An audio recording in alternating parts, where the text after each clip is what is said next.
राधे राधे, श्रीमन नारायण, हरे कृष्णा। आशा करती हूँ कि आप सभी ठीक होंगे, अच्छे होंगे, स्वस्थ होंगे। बहुत से लोगों का सवाल होता है कि लहसुन प्याज खाने वाले ठाकुर जी की पूजा अर्चना वंदना कैसे करें। आज मैं आपको बताऊंगी। जो लहसुन प्याज वगैरह खाते हैं वो ठाकुर जी की पूजा कैसे करें। पहली बात तो ये कि ठाकुर जी को लहसुन और प्याज का जो भोग है वो नहीं लगता है ना। एक राक्षस का वध हुआ था जिसके रक्त से जो प्याज है वो बनाया गया है। इसलिए जब हम प्याज लहसुन वगैरह खाते हैं तो मुंह से गंदी सी बदबू आती है, तो भगवान को हम इस तरह का भोग नहीं लगा सकते। अच्छा, एक बात और, किसी भी भगवान को लहसुन प्याज का भोग नहीं लगता। यही नहीं कि ठाकुर जी को नहीं लगता, किसी भी भगवान को प्याज और लहसुन का भोग नहीं लगाया जाता। तो अगर आपको दिक्कत आती है कि आपके परिवार में सभी लोग प्याज लहसुन अदरक टमाटर वगैरह जैसे खाते हैं, तो ये ऐसी बात तो नहीं है कि अगर हम ठाकुर जी की पूजा करते हैं सारे ही करें, है ना। कोई नहीं मानते तो परिवार के, जो आपको पता है ज़्यादातर जेंट्स लोग होते हैं जो वो नहीं, इन सब बातों को नहीं मानते। हम तो पूजा करते हैं, हमें तो पता है कि भगवान की पूजा करनी है, तो हमें लहसुन प्याज नहीं खाना चाहिए। तो अगर जब भी आप, मैं ये नहीं कहती कि आप लहसुन प्याज छोड़ो, आपका नहीं मन करता तो नहीं छोड़ो, चलो कोई बात नहीं, धीरे धीरे छूट भी जाता है।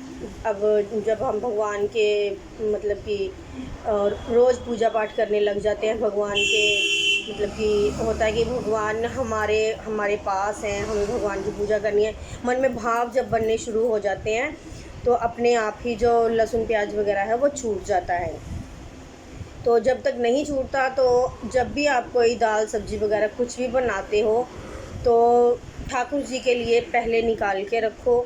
जैसे दाल आदि वगैरह बना ली, कोई आलू की सब्ज़ी बना ली, आलू गोभी बना ली, कोई भी सब्ज़ी है तो ठाकुर जी के लिए इतनी सी सब्ज़ी जो है साइड पे निकाल दो। इसे अदरक जीरा टमाटर वगैरह ऐसी चीज़ों का जो तड़का लगाओ।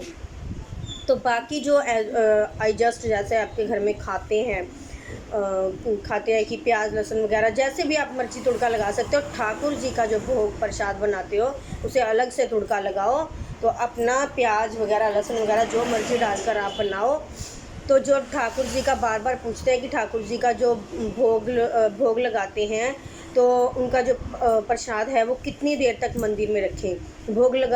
मतलब जो थाली होती है खाना खिलाया भोग लगा के आते हैं, कितनी देर तक मंदिर में रखी होनी चाहिए। तो मैं आपको बताती हूँ कि जब हम बच्चे को खाना देते हैं, किसी बड़े को खाना देते हैं, तो हम उन्हें कितनी टाइम लगता है खाना खाने में। बच्चे को देते हैं तो कितना टाइम लगता है खाना खाने में, बस इतना ही टाइम आपने ठाकुर जी को देना है।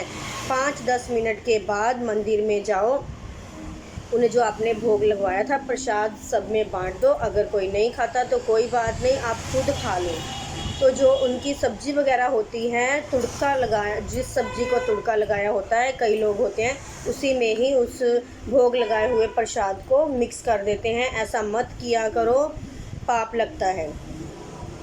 तो यही बात है, ठाकुर जी को इस तरह से भोग लगाया जाता है और 5-10 मिनट से ज़्यादा मंदिर में वो भोग जो होता है वो नहीं रखा जाता।